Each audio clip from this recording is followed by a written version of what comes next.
Seigneur, vous êtes ici chez vous et merci de nous faire le privilège d'être là ce soir.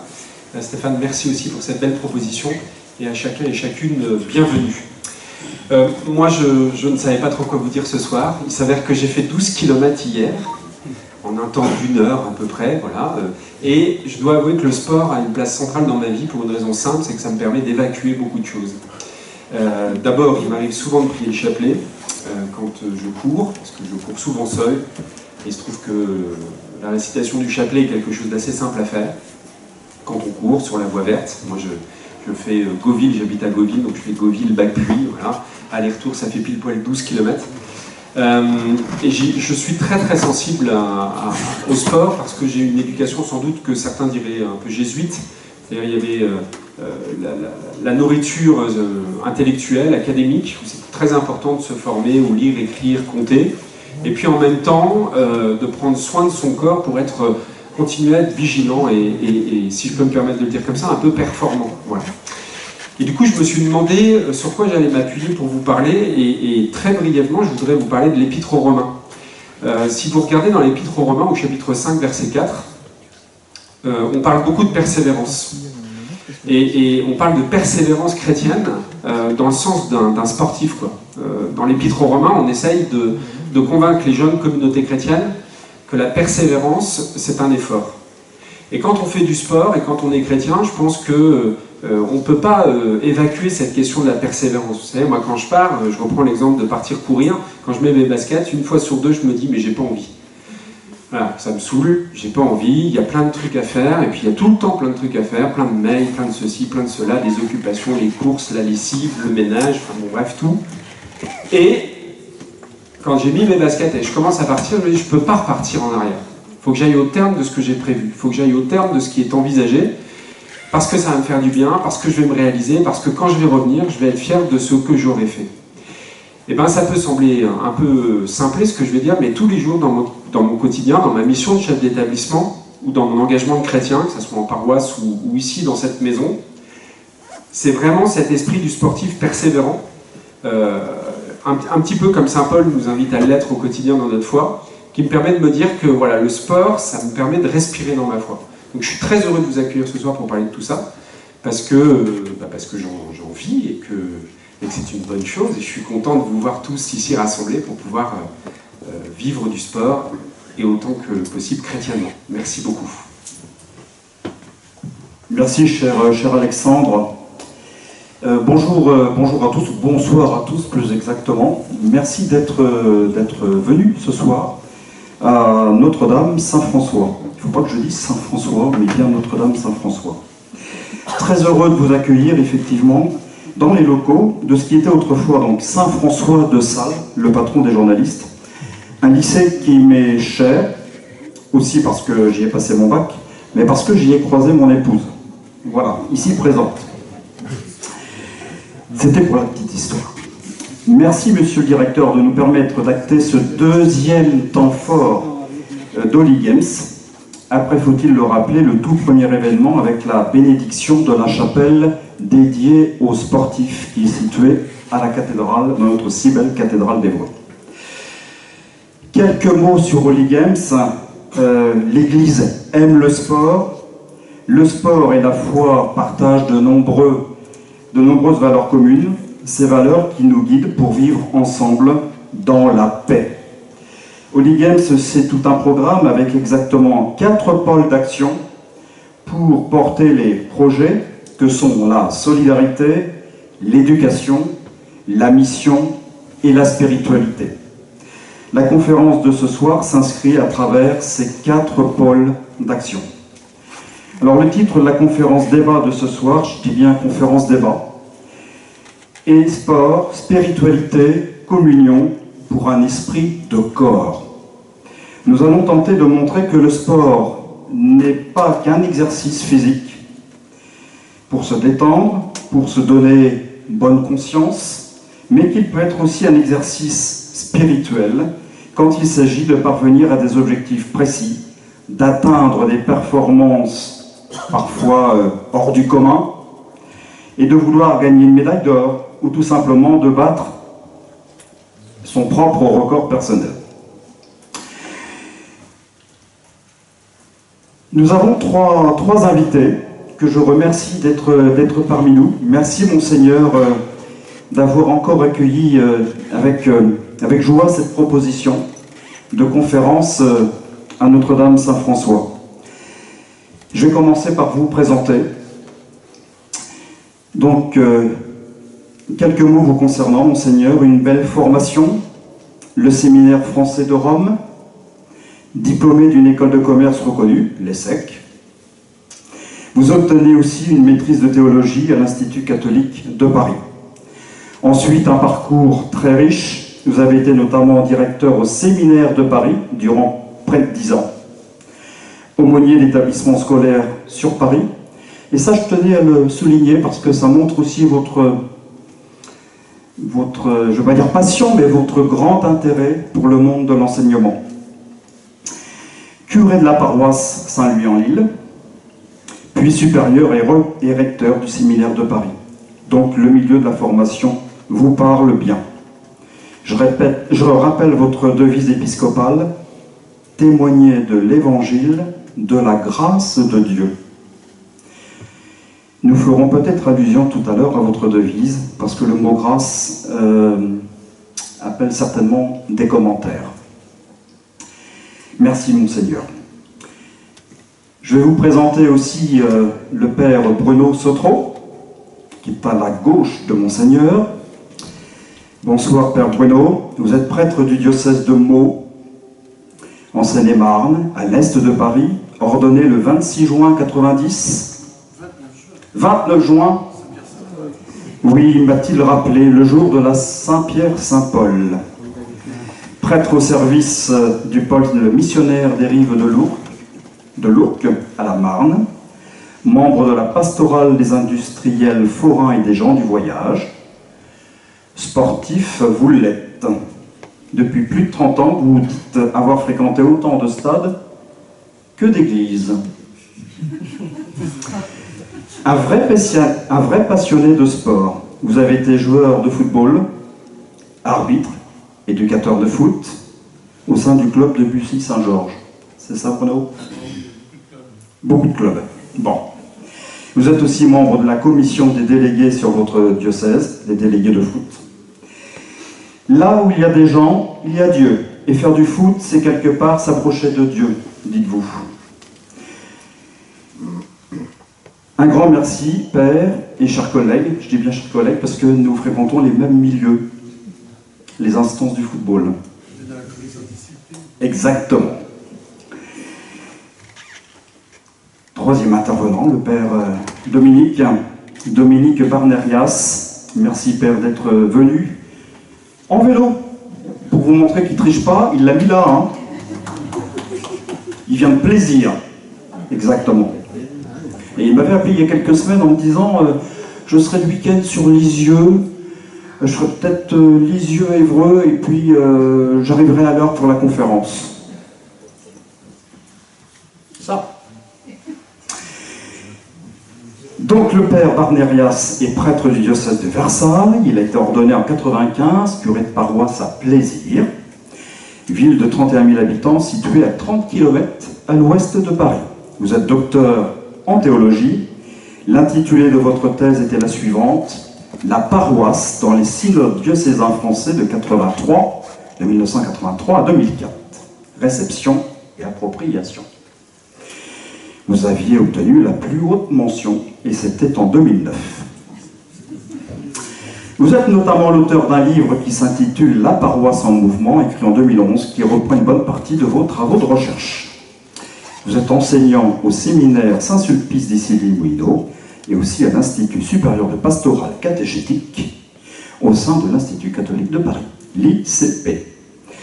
Vous êtes l'ancien président du clergé sportif, association organisatrice du championnat de France cycliste du clergé.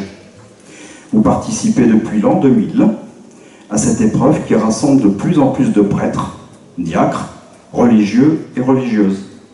À quand ce sera ouvert aux laïcs? Bien. De belles expériences cyclistes sur votre carte de visite, avec notamment les 24 heures du Mans, quelques étapes du Tour, traversée de la France entre Versailles et Lourdes. tellement passionné par le cyclisme que vous avez publié un article dans la revue Lumen Vitae, Avancer pour ne pas tomber, pour une spiritualité cycliste. Nous reviendrons dans un instant sur cet article. Merci Père Dominique, merci à vous trois d'être là ce soir pour cette conférence. Alors pour commencer, je vais passer le micro à Monseigneur Olivier de Cany. Merci pour votre introduction qui est stimulante, un peu comme un coup de pistolet pour donner le départ. Je commencerai par une image qui est présente à mon esprit et puis par un petit passage du Nouveau Testament.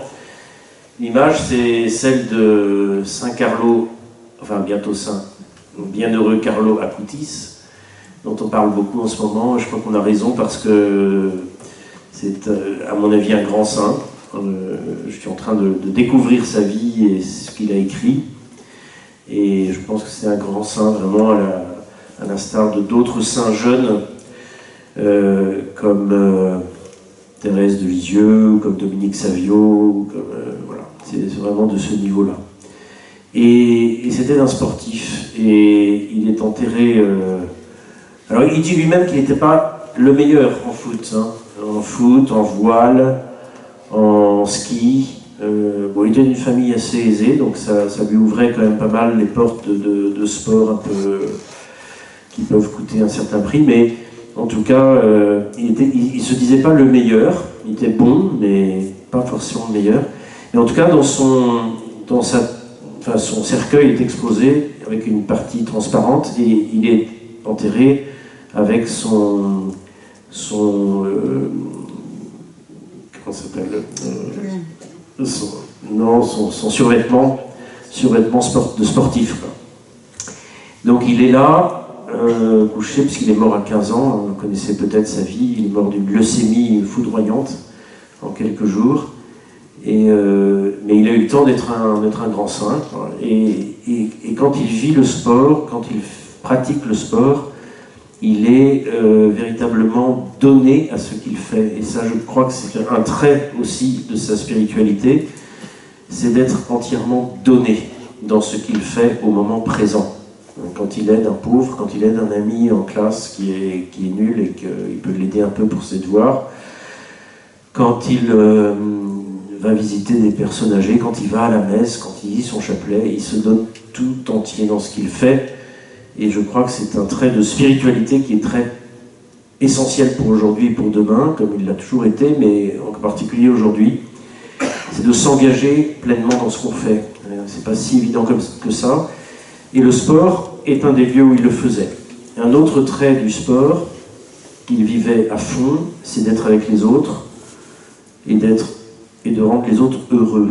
Ça a l'air tout bête, mais pour lui, le sport avait une dimension de joie partagée. Toujours. Même lorsqu'il y a un combat contre un adversaire. Et peut-être surtout dans ce cas-là même. Ça reste une joie à partager. L'autre trait de son caractère qui transparaît dans le sport, c'est de rendre gloire à Dieu créateur. Alors il ne l'exprime peut-être pas comme ça, mais il est très attentif à la nature, à la création, aux animaux aussi. Un de ses sports favoris, en fait, c'était de jouer avec ses chiens. Les chats, c'est plus difficile, mais les chiens, on leur lance. Il aimait beaucoup quand il était tout petit, hein, dès qu'il avait 6-7 ans, leur lancer le bâton et puis courir avec le chien qui va chercher le bâton. Et puis, voilà. Et donc cet amour de Dieu créateur qui nous a créés aussi avec un corps. Et c'était un champion de la pureté, ce jeune Carlo. C'est vraiment étonnant. À son époque, il est né en 1991, il est mort en 2006. Enfin, je veux dire, Internet existe déjà avec toutes ces dérives possibles. Et lui, pas du tout. Il s'en sert que pour le bien. Et surtout, il est capable de défendre auprès de ses copains, que ce soit en sortant du sport ou dans la classe, les choses les plus exigeantes. vis-à-vis de la sexualité et du respect du corps. Voilà, cette image-là me marque beaucoup, et le fait qu'il soit couché dans son cercueil avec son survêtement de sport, ça dit quelque chose. La deuxième chose, c'est évidemment le passage de la première aux Corinthiens, on va dire deux passages de la première épître de saint Paul aux Corinthiens. Un premier qu'on a beaucoup cité déjà depuis le début de cette montée vers les Jeux Olympiques, c'est 1 Corinthiens 9, 1 Corinthiens 9, 26. Je commence au verset 24. Ne savez-vous pas que dans les courses du stade, tous courent, mais un seul obtient le prix. Courez donc de manière à le remporter. Tout athlète se prive de tout, mais eux, c'est pour obtenir une couronne périssable, nous, une impérissable. Et c'est bien ainsi que je cours, moi, non à l'aventure. C'est ainsi que je fais du pugilat, sans frapper dans le vide. Je meurtris mon corps, au contraire, et le traîne en esclavage, de peur qu'après avoir servi de héros ahuté, donc de témoin, de prophète, de héros pour les autres, je ne sois moi-même disqualifié. Pas si évident ce passage de la première lettre de saint Paul aux Corinthiens. On en retient souvent que simplement la vie spirituelle ressemble à une course, très bien. Et effectivement, avec ces belles allusions qu'on a entendues dans les présentations précédentes, et notamment si on n'avance pas jusqu'au bout, ben on recule en fait. On ne fait pas ce qu'on a prévu de faire et ce que Dieu veut qu'on fasse, aller au bout de l'aventure, aller au bout de ce que Dieu nous demande, ça c'est déjà très beau. Mais il y a aussi dans ce passage de saint Paul une allusion à la privation, à l'ascèse, au fait de meurtrir son propre corps. Alors il faut bien l'entendre et le comprendre. Et justement, si on veut ne pas le comprendre, ou si on veut le comprendre non pas comme quelque chose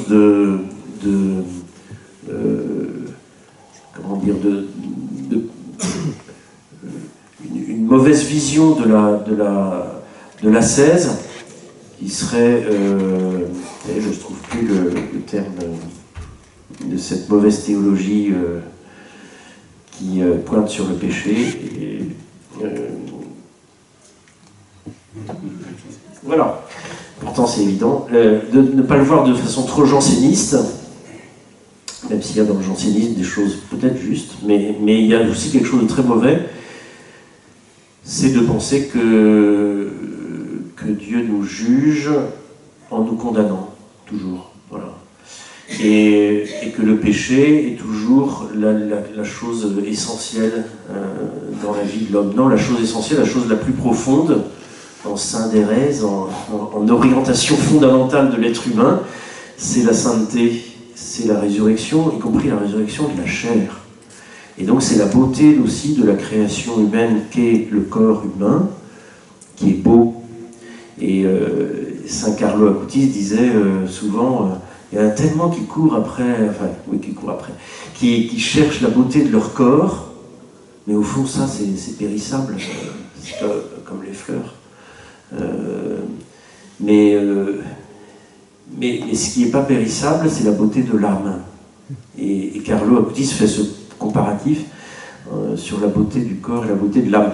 Non pas pour dénigrer le corps, mais pour le mettre à sa juste place. Et ici, quand saint Paul parle de meurtrir son corps, il ne s'agit pas de mépriser le corps, mais de considérer que le corps est toujours le prophète ou le témoin de ce qui est dans l'âme. Et que le fait de meurtrir le corps, c'est aussi le fait de le faire servir, non pas à lui-même, mais à l'âme.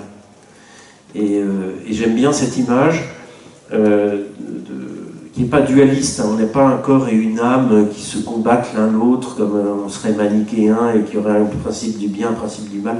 On n'est pas dans un dualisme. D'ailleurs, l'anthropologie de saint Paul emploie trois termes, le corps, l'âme et l'esprit. Et dans cet autre passage de la première lettre aux Corinthiens, et je finirai par ce commentaire, il est question de la résurrection de la chair. Et saint Paul évoque un corps psychique et un corps spirituel. Autrement dit, le corps fait l'unité de la psyché et du pneuma, hein, de l'esprit et de l'âme. L'âme, c'est simplement le fait qu'on est vivant, et qu'on est un vivant capable d'être responsable de sa propre vie. Ça, c'est l'âme humaine créée par Dieu. Nous sommes créés à son image et à sa ressemblance. Et justement, dans cette ressemblance, il y a l'esprit. C'est-à-dire que nous sommes une âme spirituelle, ou un corps psychique, c'est-à-dire un corps avec une âme, mais un corps aussi spirituel, avec un pneuma, avec un souffle, n'est pas simplement utile pour bien courir, ou bien jouer, ou bien mesurer son souffle sur le vélo, qui aide d'ailleurs à réguler. Mais aussi, on a un souffle spirituel, c'est-à-dire un souffle divin, en fait. Voilà. Et donc, l'homme n'est pas qu'un corps doué d'intelligence, ça c'est beaucoup la définition qu'on pourrait entendre aujourd'hui. C'est plutôt une âme incarnée, porteuse de l'esprit de Dieu. Voilà. Et corps, âme, esprit collaborent toujours, coopèrent toujours. C'est ça la beauté de la vocation humaine. Et dans le sport, il arrive très souvent, tous les sportifs, je pense, connaissent ça, c'est que dans un effort intensif du corps, il y a des facultés de l'âme ou de l'esprit qui se réveillent, ou qui se révèlent, qui ne sont pas simplement le courage et la persévérance, bien sûr, ça compte énormément, mais aussi un juste amour de soi, un juste amour du monde qui m'entoure, un juste amour des autres. Dans la compétition, en équipe, évidemment, la spiritualité de la charité ou de l'œuvre commune est tout à fait présente, elle est prégnante. Hein, c'est-à-dire que, bien sûr, on a des adversaires, mais on les considère comme des partenaires sans lesquels, justement, on ne pourrait pas jouer. Et puis, on a des partenaires dans notre équipe, dans sa propre équipe, qui sont liés au parcours qu'on est en train d'accomplir ou à la partie qu'on est en train de jouer. Et ça, c'est une image, évidemment, de la vie spirituelle du chrétien qui n'est jamais seul et qui vit ce combat de la foi toujours dans une collaboration, coopération avec l'ensemble du corps mystique du Christ, puisque s'il y a un corps psychique, un corps spirituel, et qui sont les prémices de la résurrection, il y a aussi un corps mystique. C'est celui de l'Église, c'est celui du Christ, en fait. Et quand on fait du sport, je pense qu'on est porté, tourné vers une juste attitude du corps humain, du chrétien, mais pourquoi pas de tout homme, appelé à participer au corps du Christ et à ressusciter. Voilà, on pourrait dire beaucoup d'autres choses, mais je m'arrête là parce que je voulais vous laisser poser des questions et parler les autres. Merci beaucoup, Monseigneur. Introduction riche, très intéressante. Je vais transmettre le micro au Père Bruno, qui va nous raconter comment il peut être à la fois prêtre et puis à la fois arbitre. Il va essayer, mais alors il va falloir que je fasse attention au temps, parce qu'il est extrêmement passionné. Non, vous m'arrêtez. Hein. Ma vie a été tournée par le sport parce que j'ai une famille qui m'a indiqué, elle-même très sportive, comment être aussi dans le sport. J'ai commencé à taper le ballon en bas de la barre HLM où j'habitais, à Fontainebleau, avec un certain petit frère de Thuram. Voilà. Lyon. Ouais, Lyon. Voilà. J'ai fait beaucoup d'athlétisme aussi, je tiens à le dire. L'athlétisme, l'athlète, hein, c'est un des premiers sports olympiques, l'athlétisme. Voilà, donc, et naturellement, j'ai toujours été dans l'endurance dès le départ. J'avais 9 ans, je courais, et puis je courais, j'étais devant, et puis je me suis dit, je vois le premier qui était devant moi, je dis, est-ce que j'ai le droit de le dépasser? Mais une fois que j'avais dépassé, j'ai eu un point de côté. Mais j'avais tellement de fierté de ne pas terminer devant, derrière, donc j'ai tenu jusqu'au bout pour gagner un bol. Je vous dis ça parce qu'on est saisi par... et je tiens à remercier tous les entraîneurs que j'ai eus, parce qu'on ne fait pas du sport tout seul. On dit on n'est pas chrétien tout seul, je crois qu'on ne fait pas du sport tout seul, on est entouré de gens, de personnes compétentes. Voilà. Je suis éducateur, avant tout, c'est la première chose que j'aime bien, éducateur dans le foot depuis 35 ans. Donc je redouble tous les mercredis sur les 6-9 ans. Et je suis là entraîné en numéro 18, si je puis dire, avec les Walid, les Mohamed, les Johan, qui bénévolement encadrent les enfants, sachant que tous les parents sont derrière le grillage et savent que leur petit est déjà un champion qui s'appelle Kylian Mbappé.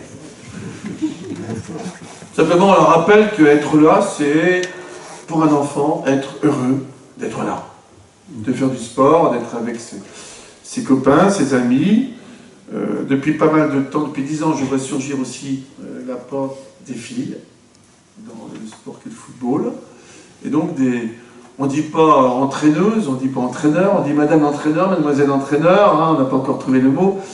Mais je sens venir aussi une profonde modification de l'état d'esprit qu'est le foot en France grâce aux filles et aux femmes. Et on voit l'apparition enfin à la télé des matchs de l'équipe nationale retransmis à la télé, ce qui fait beaucoup de bien. Il n'y a pas que les mecs qui font du foot, il y a aussi des filles. Voilà, donc j'étais moi aussi arbitre pendant 25 ans. Ouais. Il n'y a pas eu un moment... je suis arbitre parce qu'on m'a poussé à être arbitre. Hein. J'étais jeune prêtre et puis... tu sais pas quoi faire le dimanche après-midi. Non, on peut t'occuper. Et c'est grâce toujours à des personnes. Et je me suis pris au jeu. Et chaque année, on passe des examens. C'est sérieux, hein. Et on est toujours sur un défi. Je crois que les arbitres sont dans tous les bénévoles les plus remis en cause sans arrêt, parce que les compétences sont sans arrêt à remettre sur le terrain. Voilà. Donc je me suis toujours contenté d'être au plus bas de l'échelle, alors que j'aurais pu être très haut, parce que c'est là que se trouvent les soucis les plus pertinents de notre société française aujourd'hui. À savoir la violence, ça peut partir très vite, et il n'y a pas plus mieux que d'aller sur un terrain où tu es attendu, comme disait, je disais, c'est encore vous. C'est-à-dire, c'est en disant, tu n'es même pas rentré sur le terrain, déjà c'est encore vous. Et ça se termine toujours très bien. Voilà. J'ai participé souvent à la fédération, m'a demandé d'être présent au match dits sensibles. On a beaucoup de gens comme ça. Insensibles, ça veut dire des matchs à risque, dans lesquels j'étais, je tiens à le dire, le seul blanc parmi 400 personnes qui étaient toutes venues de tous les continents. Et donc, à un moment donné, tu te dis bien, je suis le seul blanc.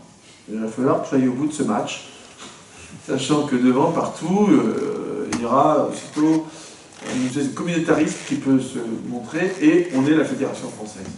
Donc j'ai vécu tout ça, ma fédération vient me téléphoner le soir en disant « ça a été, oui, je suis sorti vivant du terrain ». Mais voilà. Alors, la question aussi, j'étais au niveau, j'ai fait le marathon de Paris 12 fois, j'ai fait des centaines de courses, j'ai gagné des 100 km. Donc j'ai fait 6 ans de sport-études. Donc j'ai été toujours guidé par l'esprit de plaisir dans le sport. Voilà, j'ai toujours été là. Et bien entendu, je suis prêt. Je vais à la croix, je n'ai jamais enlevé ma croix. Je n'ai jamais emporté ma croix, je n'ai jamais enlevé parce que notre pays a la laïcité, il faudrait enlever. De la même manière que mes amis musulmans ne font pas du prosélytisme, mais on n'a jamais eu de problème de dire ma foi, qu'on me la demandait, ou qu'on me disait, t'es croyant? Oui, je suis croyant. Et bien qu'il n'y a jamais eu de problème. Ma foi, j'ai écrit dans un petit livre, on m'a demandé d'écrire un livre parce que aujourd'hui, notre Église catholique, comme chrétien, j'ai voulu répondre à certaines questions que beaucoup de parents, beaucoup de gens se posent, comme bénévoles dans le sport, la Fédération athlétique, la Fédération française de football, par rapport à l'éducation. Vous venez dire, Monseigneur, des choses très importantes. Nous sommes dans une institution qui propose un projet éducatif qui est avec le corps et l'esprit. Je connais beaucoup de gens qui participent aux JO olympiques. Il y a le père Didon, qui a été celui qui a amené à Pierre de Coubertin cette notion d'esprit. On ne peut pas avoir un sport dès le départ sans l'esprit. D'ailleurs, le CIO le rappelle, il y aura des aumôniers dans les 20 000, 25 000, je crois, athlètes qui vont venir dans notre pays dans quelques semaines. Et il y a des aumôniers catholiques, des grands champions d'ailleurs, qui sont futurs prêtres, qui vont accompagner, non pas la réussite du sportif, sachant que le nombre d'élus est limité, mais qui vont accompagner ce que j'appelle l'échec. Ça veut dire, je me suis entraîné pendant tant d'années, je viens de buter, non pas, je suis arrivé 4e, j'ai été éliminé des séries, etc. Donc la place de la foi est très importante, parce que ça veut dire comment j'accompagne, comment je suis le sportif, en l'écoutant. Et ça m'a beaucoup marqué. Donc avoir une réponse courte, mais une écoute très forte de l'athlète en général, et du sportif. Moi, ça m'a beaucoup marqué. D'autres questions m'ont souvent marqué, c'est par rapport à l'argent. Moi, je n'ai jamais gagné d'argent. Le plaisir, la joie, on est parfois indemnisé, c'est important, pour pouvoir vivre aussi sa passion, parce que c'est important. Et je suis conscient de nombreux jeunes, je vois il y a beaucoup de pères africains qui sont parmi nous, par rapport à tous les jeunes africains qui descendent du continent africain pour faire réussir en matière de football dans mon pays, notamment dans la banlieue parisienne où les miroirs aux Alouettes est grand, et rapidement ils sont déçus et ils vont rapidement lutter contre l'exigence de formation que ça donne. Comment développer aussi au Sénégal, au Congo, comment développer dans le pays africain des écoles de football locales, nationales, avec l'esprit de dire que c'est pas seulement l'argent qui doit être conditionné dans la réussite, mais la joie de faire du sport et que les élus soient. J'ai chez moi, dans ma paroisse, la grande-tante de Kylian Mbappé. Voilà. Donc quand Kylian, il y a 1 an et demi, a été au Cameroun, il s'est fait rappeler à l'ordre par toute sa famille, au Nord Cameroun, que s'il doit sa réussite, c'est grâce aux ancêtres. Je ne me trompe pas. Voilà. Que les ancêtres le portent aujourd'hui, et que ce n'est pas notre société occidentale de réussite sportive pécunier, même s'il aime le Real, qui va réussir sa vie sportive. Son père, que je connais un tout petit peu, a rappelé, un jour, il y a 1 an, lors de la rencontre des prêtres, il était présent, M. Kylian Mbappé, combien, s'il n'y a pas eu les valeurs éducatives données par son épouse et par lui-même, son fils n'en serait pas là. Je trouve que c'est très important. Et nous sommes l'Église, d'où l'héritier d'une... Vous venez de rappeler le Père Xavio. Il y a combien, Saint François de Sales aussi, qui était un grand sportif en Savoie, combien, j'ai rappelé toute l'école, et combien il a été marché. C'est-à-dire que combien nous sommes l'héritier d'une... L'Église catholique est l'héritier d'une grande, par le patronage, par une réflexion sur le sport aujourd'hui. Dernièrement, je terminerai peut-être par ça, parce que je pourrais parler longtemps. J'étais à une conférence, je réclamais pas ça, à côté de Marie-Georges Buffet, qui est communiste, qui a été ministre des Sports. Elle n'y connaissait rien, elle a raconté comment elle n'y connaissait rien, et elle a eu à organiser ce qu'on appelle la Coupe du Monde 98. C'était pas rien. Et donc, premier Vigipirate aussi, on ne s'en est pas aperçu. La sécurité permanente, je pense à tout ce qui va se faire au niveau des JO, où il y a des centaines et des centaines de policiers sportifs, etc., qui vont assurer le bien-être de nous tous qui avons participé. Et surtout, elle avait été assez étonnant, elle avait eu, dans ce mois de juillet 98, ceux qui sont présents vont peut-être comprendre, donc les JO, la finale avait eu lieu à Saint-Denis, j'y participais, il y avait une messe extraordinaire, elle était au courant de ça, ça veut dire que tout le monde est au courant qu'il n'y a pas un moment festif de la foi sans sport et sans victoire. Rendre grâce à Dieu que ça s'est bien passé, c'est très important. Et il y avait aussi l'affaire Festina, hein, être dopé à l'insu de soi-même, je ne sais plus quoi, vous vous souvenez la formule de Dirac, hein, elle s'est payée ça. Alors qu'à la rentrée, elle a réuni tout le monde. À l'insu de son plein gré, c'est bien ça. Et donc, elle a été posée moralement, éthiquement, la place de la médecine dans le sport. Et aujourd'hui, elle a mis tous les présidents de fédération devant leur responsabilité en disant qu'on n'a pas le droit d'aller trop loin.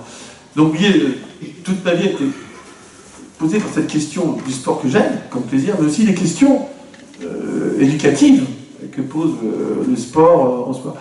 Et un jour que j'étais à une interview avec Cohn-Bendit, hein, le walk show là, sur RMC, là, hein, on me posait la question, parce que je connais bien la famille Pogba, Paul, qui malheureusement a une fin de carrière, n'est-ce pas, hein, parce qu'il avait des frères qui ne sont pas très clairs, hein, voilà. Mais l'histoire de Pogba, c'est l'histoire d'un échec aussi du fric dans le sport, quoi. Et je pense au club de Roissy-en-Brie, qui a formé Florentin, Paul et puis son troisième frère, au niveau qu'ils y sont. Hein. Donc c'est toute l'Afrique qui débarque dans nos banlieues. Et j'aimais bien poser la question. C'est que, là aussi, j'ai dit, c'est l'éducatif, c'est des entraîneurs, c'est les éducateurs qui ont été à la base de la réussite du grand champion qu'est Paul. Et Paul s'est laissé perdre par cet environnement qui cause beaucoup. Et aujourd'hui, je me pose toujours la question, c'est la foi. Et moi, ce que j'aime bien, ce qui m'a guidé, c'est Philippiens. Philippiens, au chapitre 3, verset 12. Pourquoi je dis ça? Parce que ces versets me définissent un peu qu'est-ce que c'est le sport pour moi. J'imagine un Saint Paul qui est dans un stade. Alors, au stade, on donnait sa vie dans l'époque, hein, mais c'est sa peau. Mais il rejoint aussi sans doute, il avait dû voir, il avait dû sentir aussi, il parlait le grec, Paul, à mon avis, il avait dû voir quelque chose en Grèce, partout. Et il avait senti que c'était une modernité déjà à l'époque. Et il dit ceci qu'est le sport, et qui a été un peu ma vie. Hein, je pense, j'ai fait des marathons, hein, j'ai fait des trucs invraisemblables que j'ai gagnés, mais à un moment donné, j'ai dit, mais attends, c'est pour ta gloire, c'est pour être le meilleur que les autres. Non, c'est pour arriver à quelque chose qui te prouve. Et il dit, Saint Paul, il dit ceci. Je ne prétends pas avoir déjà atteint le but ou avoir déjà été conduit à la perfection. L'humilité. Hein, on ne sait pas si c'est le sport ou la foi. Mais je poursuis ma course pour m'efforcer de le saisir. Car j'ai moi-même été saisi par Jésus-Christ. C'est-à-dire que c'est Jésus-Christ qui conduit ma vie. C'est ma foi. Frères et sœurs, il nous rappelle un peu, hein, je ne pense pas l'avoir déjà atteint. C'est intéressant. Je ne pense pas l'avoir atteint. C'est-à-dire que je suis toujours il faut toujours que j'avance. C'est jamais fini, tant que je suis en vie. Mais je fais une chose. J'oublie ce qui est derrière moi et je m'élance vers ce qui est devant moi. Réaliste du moment à vivre. Du moment qui est devant moi. Et alors, ainsi, je cours vers le but afin de gagner le prix que Dieu, par Jésus-Christ, nous appelle à recevoir dans c'est la récompense, la gloire, mais ça c'est pour lui. Merci Père Bruno. Vous avez dit qu'il était passionné. Mais sachez quand même que les meilleurs arbitres, je connais bien le sujet, je connais bien les arbitres dans mon district. oublié passionnant. Passionnant. Les meilleurs arbitres, ce sont les plus communicants. Un arbitre qui ne parle pas, tu ne vas pas me contredire, Bruno. Les meilleurs arbitres, ce sont les communicants. Je vais laisser la parole au père Dominique, mais je vais quand même lui poser une première petite question. Pourquoi avoir créé, je veux avoir cette réponse, pourquoi avoir lancé le clergé des sportifs? En fait, le championnat de France cycliste du clergé a été créé en l'an 2000 à l'initiative de la paroisse de Montoire sur le Loir et du club cycliste local. Donc c'était une rencontre entre le prêtre, un des prêtres de la paroisse, et puis le président du club cycliste, qui auparavant organisait un championnat de France des patrons. Et il s'est rendu compte qu'il y avait des patrons qui trichaient. Et donc il s'est dit, je vais organiser un championnat de France des prêtres, là au moins eux ils tricheront pas. Et donc pendant les 4 premières années c'était à Montoire, et puis après depuis 2004 en fait chaque année c'est organisé dans un lieu différent. Donc cette année on a été à Arles, l'année dernière c'était Ligugé, et l'année prochaine on retourne pour les 25 ans du championnat à Montoire. Voilà. Et voilà, donc c'est une belle expérience. J'ai eu la chance d'être là. À la première édition, on était 12 en l'an 2000.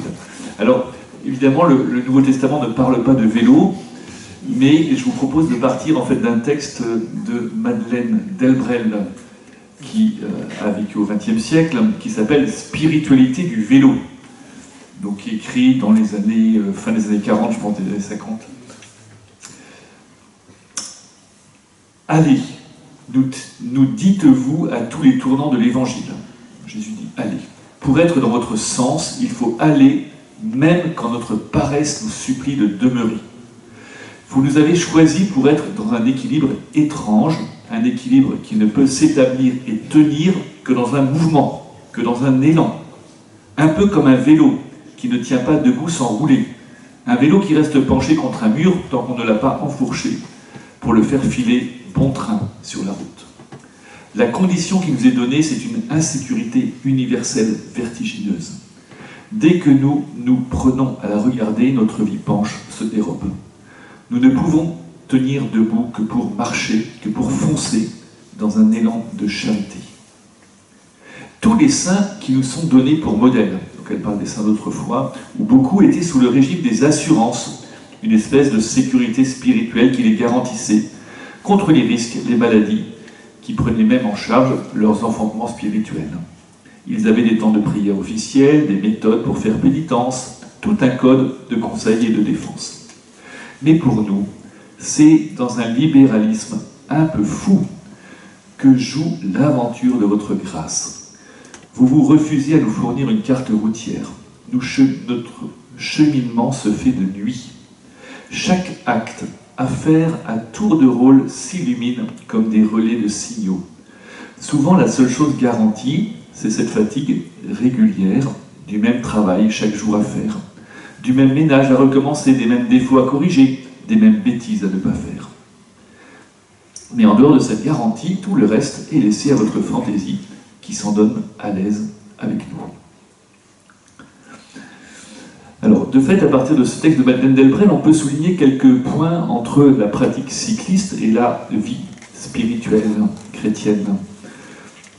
Il s'agit donc d'avancer pour ne pas tomber. On ne peut pas faire du surplace ou considérer que les efforts qu'on a déjà fait autrefois nous dispenseraient de continuer à en faire aujourd'hui.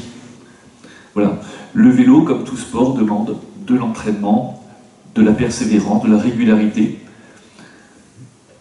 Et donc ne pas avoir fait peur de l'effort et d'un effort qui finalement est assez régulier.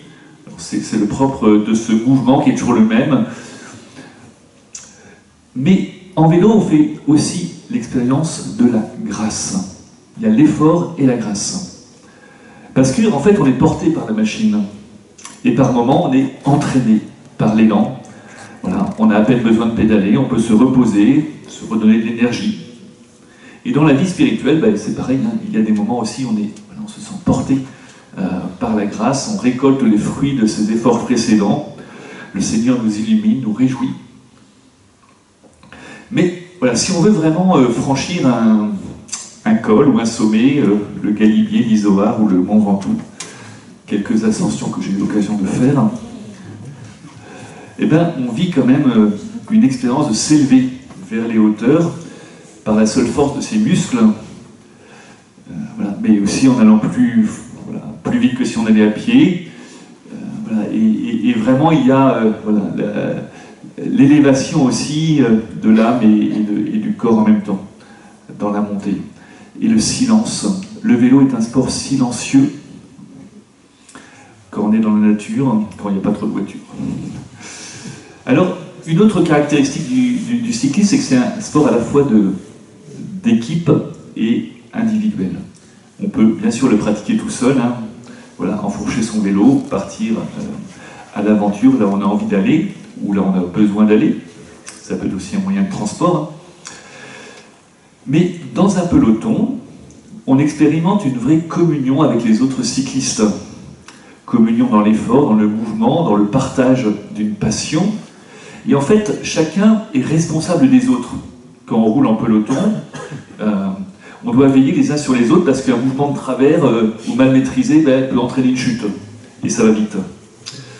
Et la communion chrétienne, eh bien dans la foi, nous met aussi en mouvement ensemble vers un même but, où chacun est responsable de ses actes. C'est-à-dire, si moi je ne prie pas, c'est pas la prière de l'autre qui va remplacer ma propre prière. Si je ne vais pas à l'église, c'est pas le fait que l'autre y aille qui assurera ma place. L'église, elle est toujours une communauté en chemin. Voilà. Mais quand on se cale dans le sillage de celui qui est devant nous, on avance plus vite. On est entraîné par lui. Et donc on sait que dans une communauté de foi, on va compter aussi les uns sur les autres. Une chose aussi que j'aime dans le vélo, c'est la capacité de pouvoir s'émerveiller devant les paysages. Il faut regarder la route évidemment. Mais aussi ce qui l'entoure, la nature, voilà. Les paysages défilent bien moins vite qu'en voiture. Et puis on est en contact avec le monde extérieur. C'est-à-dire qu'il n'y a pas de carapace pour nous protéger dans le mouvement. Et donc, voilà, on peut goûter vraiment le silence et la beauté à l'aube, au crépuscule, quand voilà, le soleil aussi se couche ou se lève. Bon. Mais en même temps, le vélo demande une grande attention. C'est-à-dire, on ne peut pas s'endormir à vélo. Vous vous en doutez. Voilà, le cycliste, il est fragile, il n'est pas à l'abri d'une chute. Didier Tronchet, dans un petit qui s'appelle Petit traité de vélosophie, écrit « Le sentiment de fragilité qui habite le cycliste aiguise son attention au monde. Il le partage avec la gazelle et bénéficie en retour comme elle de ce supplément d'exaltation à vivre chaque instant, commun à toutes les espèces menacées. » Donc si l'attention, c'est une clé de la vie spirituelle, voilà, être attentif à la présence de Dieu, c'est ce que la philosophe Simone Weil disait, hein. On pourrait dire que voilà, le vélo est une bonne école de vie spirituelle par la qualité d'attention qui peut même être, quand on est à Paris, une condition nécessaire de la survie. Mark Twain a écrit en son temps « Procurez-vous une bicyclette, vous ne le regretterez pas si vous restez en vie. » Voilà. Cette fragilité, elle existe aussi dans la vie spirituelle. Hein. La foi n'est pas protégée par des carapaces. Elle est toujours vivante et elle peut être fragile et mise en cause dans un monde où Dieu est silencieux, où elle peut être mise en cause par les épreuves ou les personnes qui nient l'existence de Dieu. Alors croire, c'est toujours aller. Si je ne cherche pas à avancer dans ma foi, à mettre en pratique ma foi, à la nourrir, elle va s'atrophier. Si j'oublie de m'entraîner, je vais, à vélo aussi, je vais perdre mes capacités. Voilà, donc comme le vélo, la foi est une pratique, un exercice, mais ça nous fait grandir. Merci Père Barnarias. Une première question vous concernant. Vous avez eu à un moment donné, dans votre carrière de cycliste, un accident, un grave accident. Vous êtes tombé au fond d'une rivière, je crois, ou quelque chose comme ça, 5-6 mètres plus bas. Et puis, une ambulance est venue vous chercher, vous avez été hospitalisé. Vous avez fait un récit de cette malheureuse aventure que j'ai retrouvée. Et vous dites, avant l'opération dans la journée, je ne suis pas capable de grand-chose, sans avoir mangé ni bu. La prière ne coule pas de source encore. Il faudra plusieurs jours pour accrocher la présence du Seigneur de manière plus régulière. Ça a été pour vous, cet accident, quelque chose qui a été compliqué, surtout quand on est prêtre, de perdre cette prière quotidienne. Comment vous l'avez vécu? Patience. Alors en fait, ce qui a été pas compliqué, heureux, c'est de me retrouver en vie.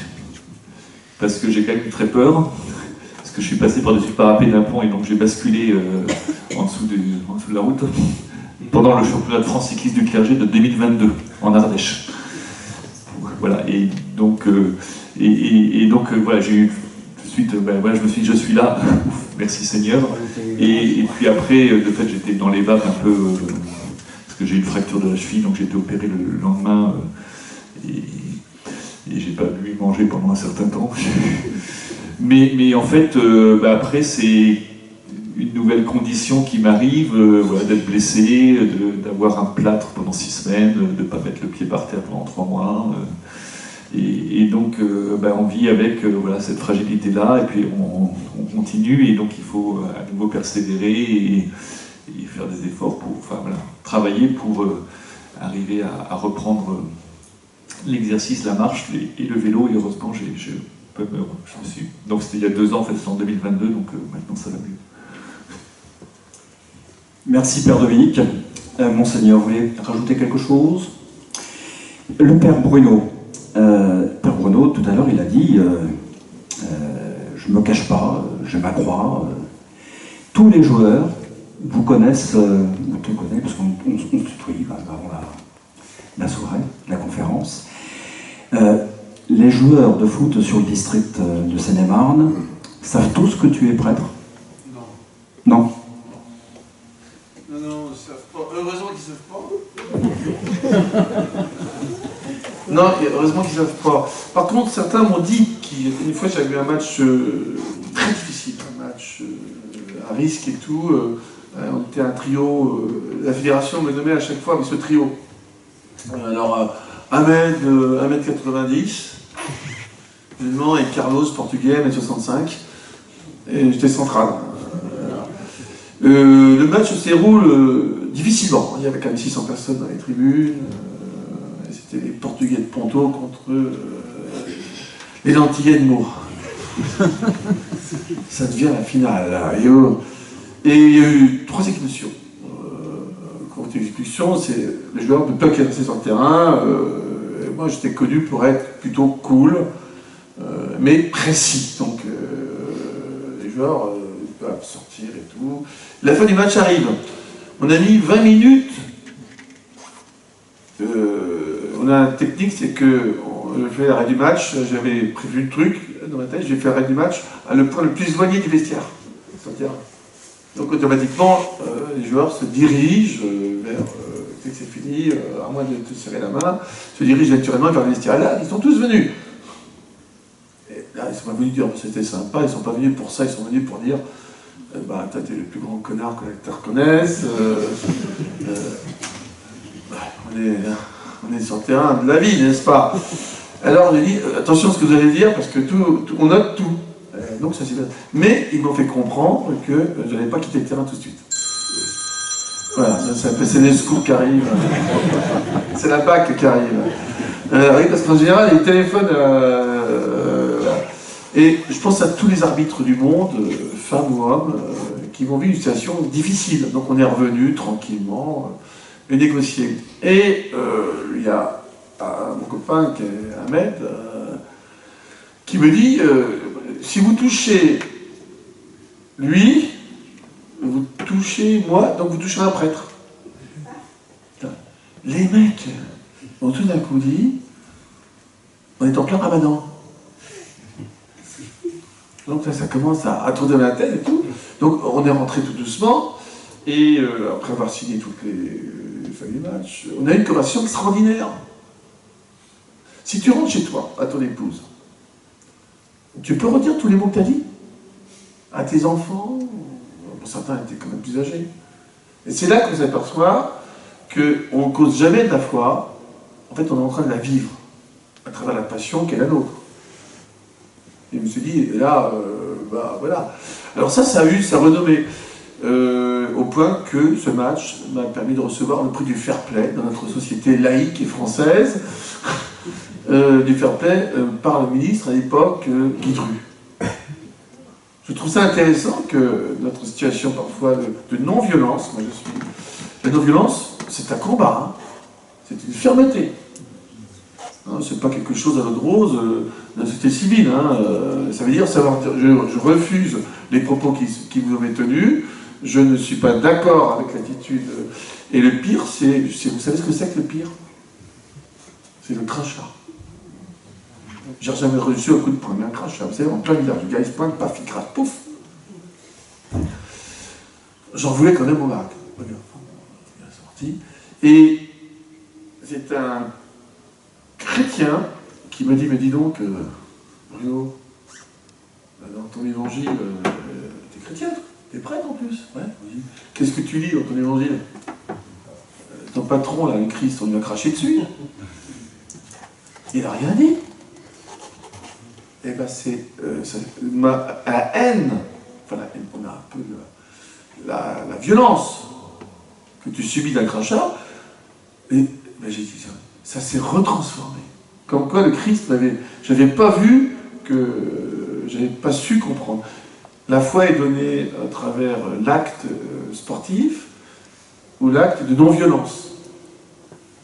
Et donc, la non-violence, ben forcément, la violence, on va le trouver ailleurs, on va le trouver dans ces moments très forts, vécus, et je pense à beaucoup de lieux où beaucoup de chrétiens font la même chose que j'ai pu avoir, à travers le respect. On est tous d'accord que moi, j'ai mis la main, j'ai dit 5 respects.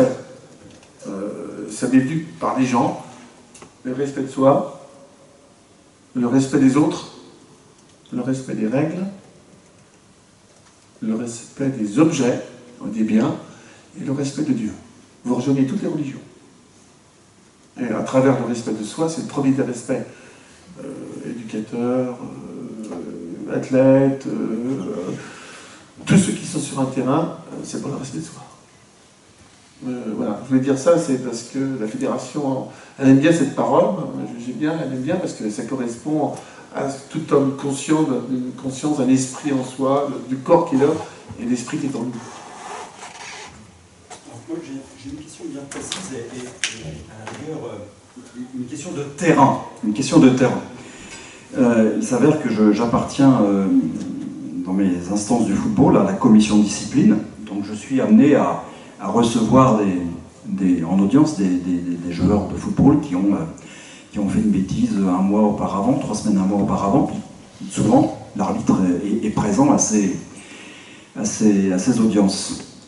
Et je voudrais savoir, Bruno, si le prêtre chrétien que tu es, puisque tu participes à des commissions de discipline, ça a dû arriver, est-ce qu'il a un regard différent d'un arbitre lambda? Est-ce que l'arbitre chrétien que tu es peut changer d'avis lors d'une commission de discipline? Est-ce que tu peux avoir un regard différent? Est-ce que tu auras tendance à pardonner ce que le joueur a commis? Très rarement. Il y a 2 principes qui, nous les chrétiens, le pardon n'est pas l'oubli de la faute. C'est très important comme prêtre. Le pardon n'est pas l'oubli de la faute. Quelqu'un qui est en face, tu le c'est très bien, ce que tu as commis, ce que tu as fait, ce que tu as dit, ce que tu as fait, tu le nies devant nous tous, mais d'autres t'ont vu, et donc ces témoins disent, voilà. Mais le pardon n'est pas l'oubli de la faute. Par contre, la réparation de la faute, c'est là qu'il faut qu'on soit intelligent, va-t-elle être quelque chose d'utile à celui qui a commis une faute?